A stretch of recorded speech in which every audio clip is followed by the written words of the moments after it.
a tutti, bentornati, and welcome back. So we're here today, once again in my kitchen, and today we're cooking a risotto.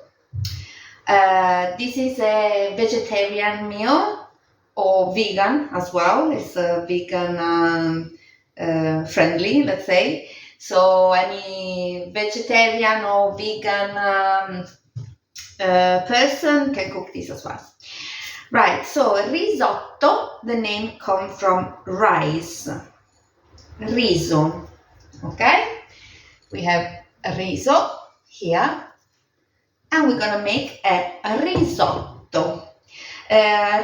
Risotto is a kind of, is a dish, obviously made of rice, and anything else that you want to put with it. We have different versions. Today we're going to make a mushroom one.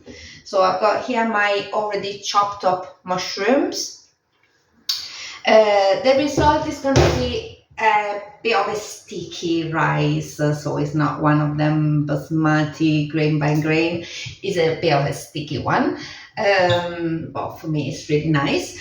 So what we're gonna do, I've already prepared in my pan, la padella, the pan, some chopped up vegetables. I put some onions, some celery, some carrot, a couple of leaves of sage, and un filo di olio, a touch of olive oil.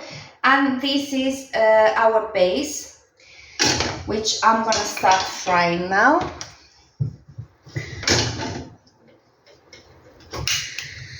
So you're gonna need a pan a bit curved like this, like a bit deep, let's say. Or if you don't have one, you can use a pot, right? Not a flat pan. That's not good, because this is where we're gonna cook our risotto, our rice, il riso. When we cook pasta, we usually cook the pasta inside the pot, and then we mix it with the sauce, il sugo, if you remember, the sauce for the pasta, il sugo. While when we cook risotto, we cook il riso nella padella, in the pan. Cuciniamo il riso nella padella, while here in the pot is boiling already. Here, I don't know if you can see, our vegetable soup. It's a kind of soup, il brodo. We call it il brodo. So this is just water with a pinch of salt and a few vegetables here again. This time I put in my pot per il brodo, I put a bit of onion, courgette, a touch of courgette, and a little bit of carrot. Courgette goes very well with mushrooms, so that's why I use that. I chopped up everything really thin as I could, in little cubes as well, so I cut it a couple of times. And I just put it in there with water and salt, and I started to boil it. The water is actually going a bit down because it's been boiling for about 10 minutes. Time to cook it. And okay, so that is we're gonna use the brodo to add it slowly al riso, to our rice, to cook it slowly in the pan and make the risotto. Okay, so what we're doing first is frying up this few vegetables here to start giving a bit of flavor to the oil. Some people use butter in this stage. I'm not too keen on butter. It's a different kind of fat, and also if you're vegan or vegetarian, it's not suitable for you. So we'll use just un filo d'olio, a touch of oil. As I said, remember, extra virgin olive oil.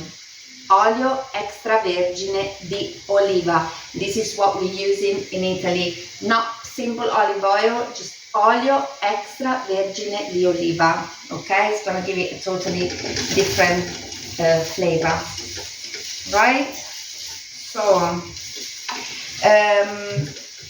I would probably be the only one eating this today because I'm by myself. So this is the quantity of rice that I'm gonna cook. It's a lot. For one person, we usually do just above half of a cup, but because I'm being greedy, I put a bit more. And also, what I like to do, if some risotto get left over when I cook it, what I like to do in the evening is make some suppli. Suppli, what's that? I will show you later if I got some risotto left over. So I'm gonna just anticipate it. It's rice balls with some mozzarella and mozzarella cheese and some how do you call it, ham, cooked ham if you want inside or something like that.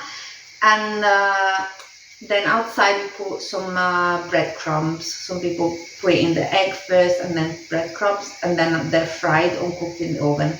So these are the suppli, but I don't want to confuse you too much. If we have some risotto left over, I will show you later how to make the suppli. So we don't waste anything, guys. So whatever is left over, we eat it. We eat it after, warm it up after.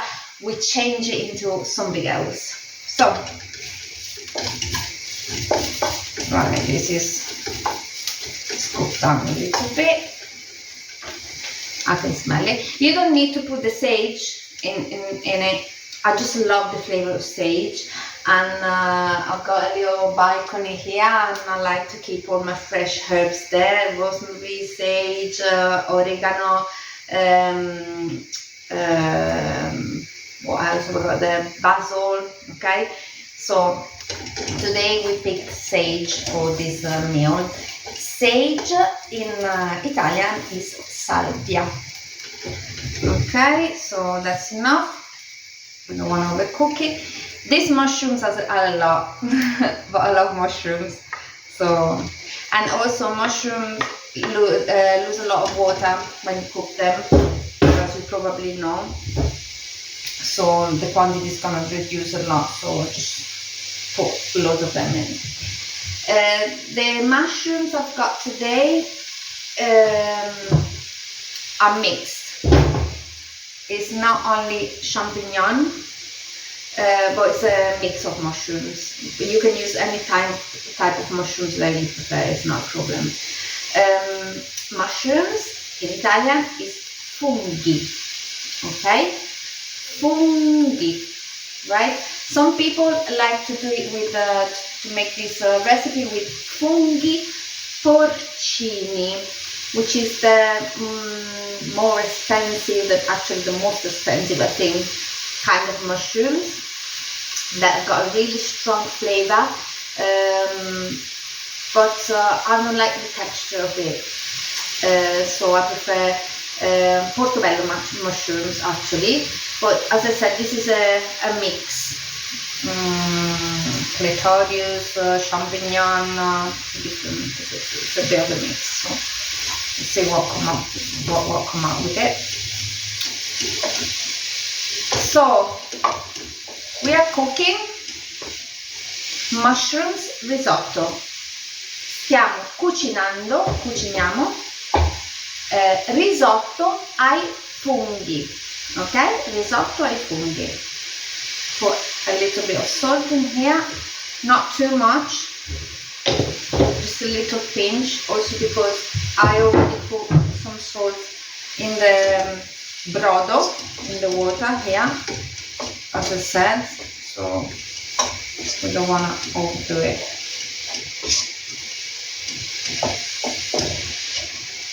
rice don't take as much salt as pasta. So. I've got one. Okay. I think I'm gonna swap these two because this water doesn't need to be boiling too much, while our risotto needs to cook a little bit more happier, let's say. We want it to fry up a little bit and boil up a little bit, so we want the higher flame. So look, yeah, this water is going down. I hope it will still be enough for our risotto. We'll see. If not, I will just add a little bit of tap water in the end. It's not a big deal.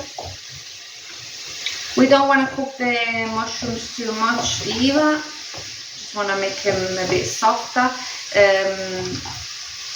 I love the flavor of mushrooms, and as I said, these are not porcini, they're not funghi porcini, so it's not important if they're cooked enough or not, because the texture is still nice.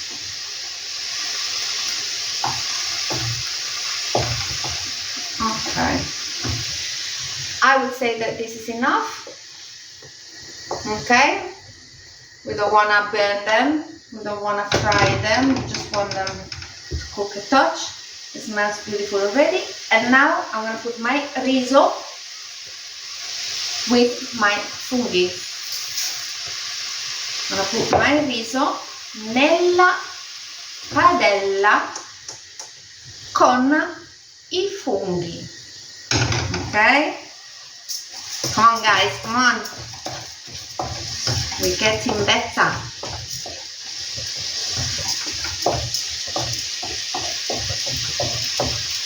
Okay.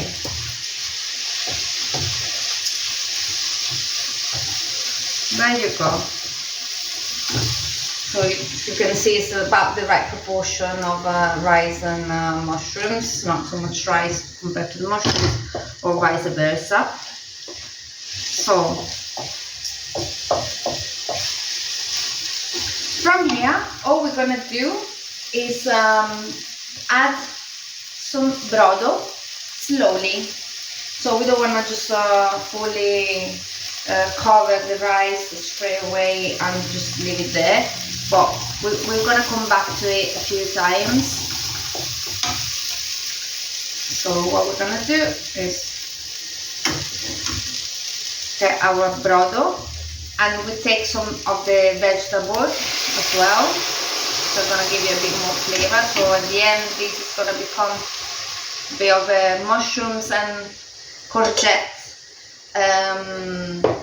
risotto, because I put lots of courgettes in there, but as I said, they're perfect to me together, so I don't mind. And there's not a specific, well, there are recipes to risotto, obviously, as anything else, but you can put with the risotto anything you like. So this is gonna be, as I said, un risotto con funghi e zucchine. So you're lucky because zucchini is very similar to zucchini, the way you say in English as well. So you don't have to learn an extra word. Okay. So as you can see, put a little bit of water in it. We're not gonna cover it. Just gonna let it cook together, steam out. I don't know if you've seen it. Maybe to show it. Okay. Didn't put too much in it. I was just here watching it, let it becoming a bit drier, and let the water, the brodo evaporate a bit. We're just helping it, mixing it, helping it to cook a bit more. Okay, I'm gonna take out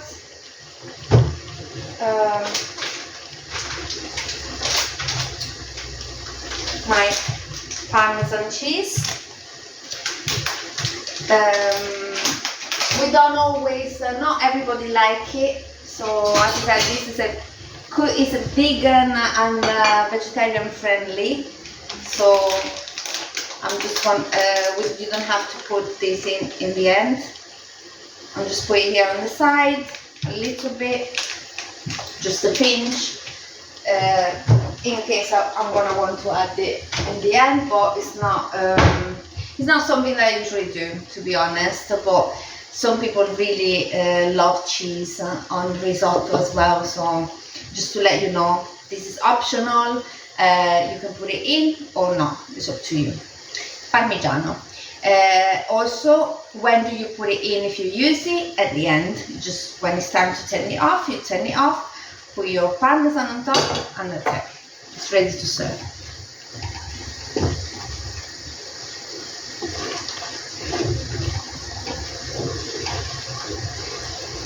Okay, so how's it going, your Italian so far? How's it going your cooking so far? Come on guys, I want you to let me know a little bit how it's going, and let me know as well, leave me some comments if you wanna, if there's anything specific you wanna know, language wise or cooking wise, and I'm gonna try and see if I can reply properly to your requests, right? So as you can see, the water is drying up a bit. Okay, there's not much left. So in a minute we're gonna add a bit more water. This smells nice already. If you don't want to put no vegetables from the brodo in the risotto, it's okay. So you can slowly take the water from the top, the brodo from the top, and you won't have all the vegetables inside, okay? They will stay in the pot where you're cooking the brodo. It's alright. Or you can filter it as well after it has been boiling. You can drain the brodo off into another pot, and the vegetables that you got in here, you put it with it on the side. But just keep your brodo that you're gonna use for the risotto. Always keep it on a low fire, on a low flame, because we want it hot when it's time to put it in the risotto, okay? Because we don't want the temperature of the risotto going down while it's cooking. We want to keep it high. So that's entirely up to you. I don't mind putting my vegetables with the risotto, both because I like the flavor of them together, and also because I've chopped them really thin, so they will be alright with it. Okay, so once again, here we have some water, let's say, some brodo with it. I don't know if you can see it. Okay, so we're gonna keep cooking it until it dries up a bit more, and then I will add some more brodo to it. The cooking time is the same as the normal rice, or the other kind of rice, so about 20 minutes. It's just a different way of cooking it, okay? So slowly we keep doing the same thing for the time that is left for it to be ready, and I'll come back to you in a minute when it's all done, and I'll show you what it's supposed to look like in the end, right? Ciao di nuovo, eccomi qua. Here I am. So, how is your risotto going? I hope it's going fine. My one is getting there, close to being ready. My brodo is almost finished. I'm down to here in the pot, so I worked it out quite alright. Right, so the amount of water that you need to put in to prepare your brodo is, well, you know how to cook rice, I guess, more or less everybody does. So when you put it in the pot, usually you put the rice in the pot, and the water goes about this much on top of it, one finger on top of it, over it. So that's more or less by eye the quantity of brodo that you're gonna need to cook your risotto as well. but because you're gonna have to let it boil while you're cooking the risotto,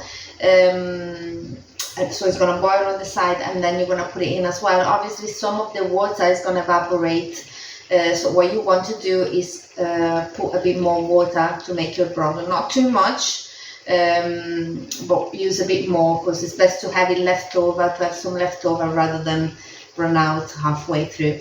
Obviously the more rice you cook, the more broth you're gonna need. What I wanted to say to you, and how much brodo do we want to add every time to the riso, to make the risotto when it dries up? I'm not sure what the name is of this in English. In Italian is mestolo. Okay, so 1 full mestolo of brodo in your risotto is enough to put in at time.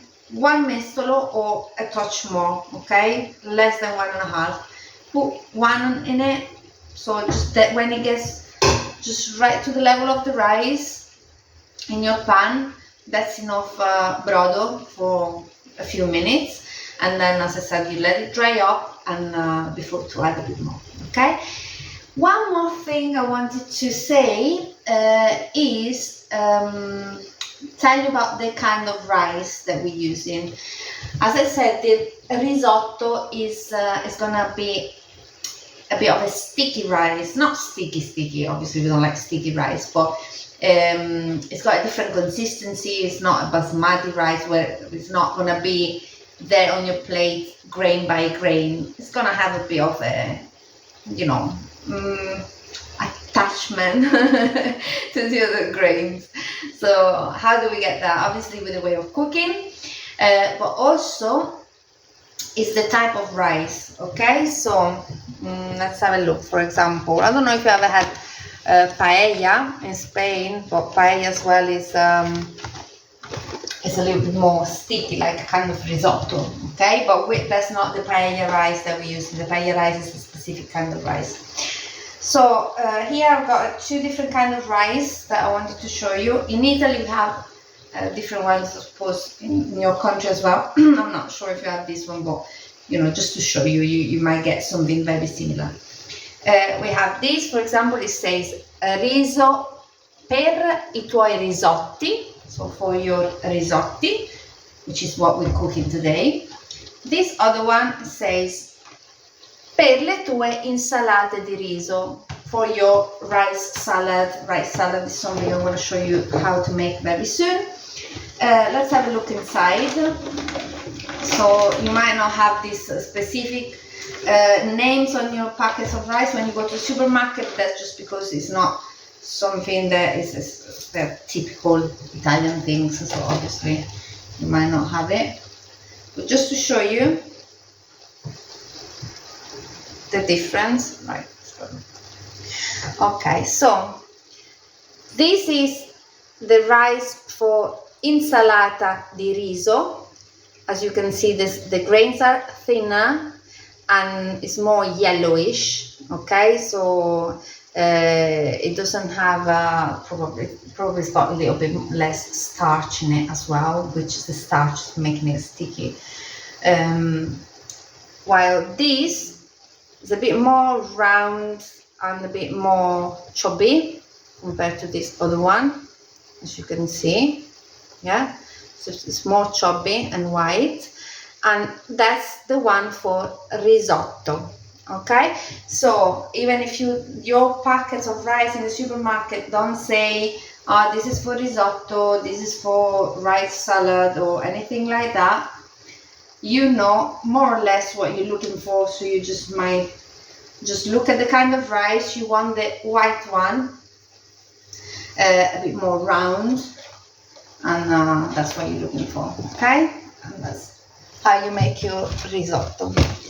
So we're not far again, so I'll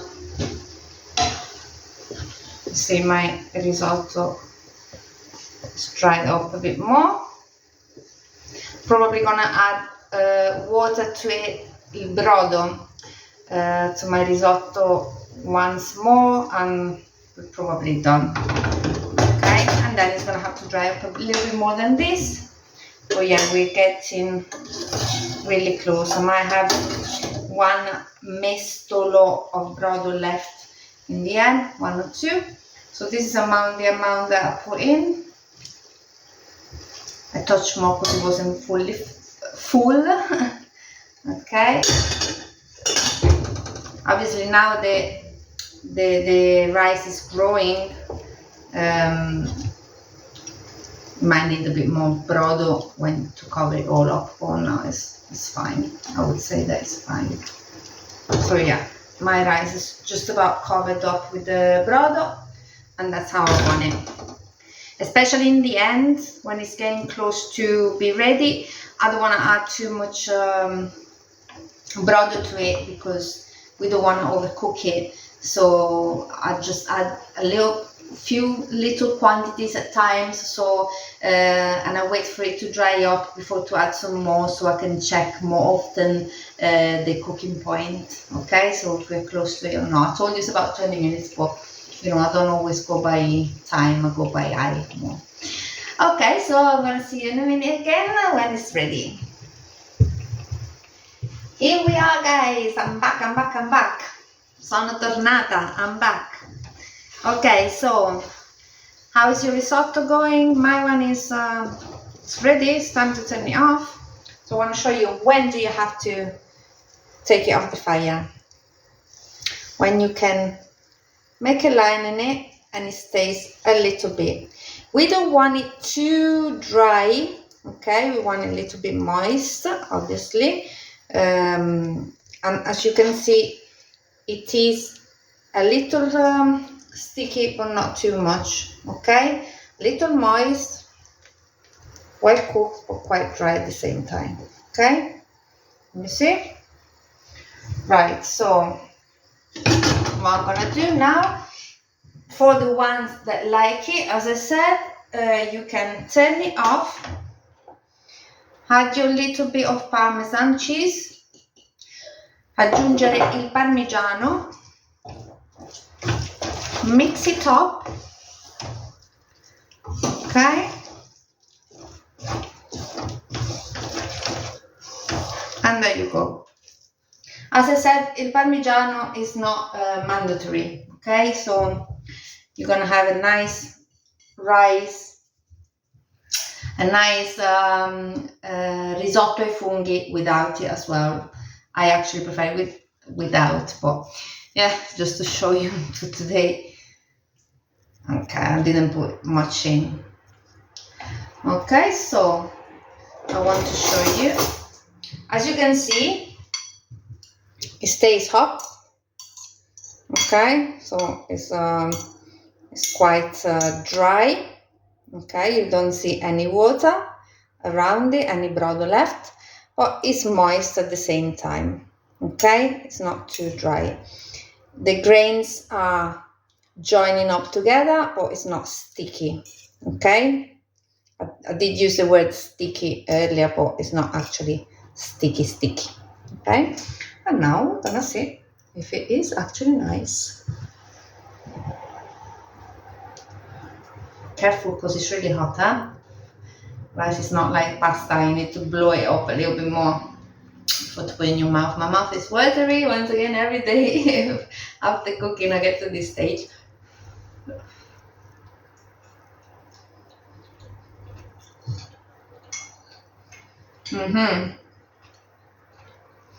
Perfect, guys. I'm very happy with it. Buonissimo. Okay, today as well, risotto ai funghi, buonissimo. Okay, I hope your one is nice as well, and enjoy your meal. Buon appetito, and I'll see you next time. Bye bye.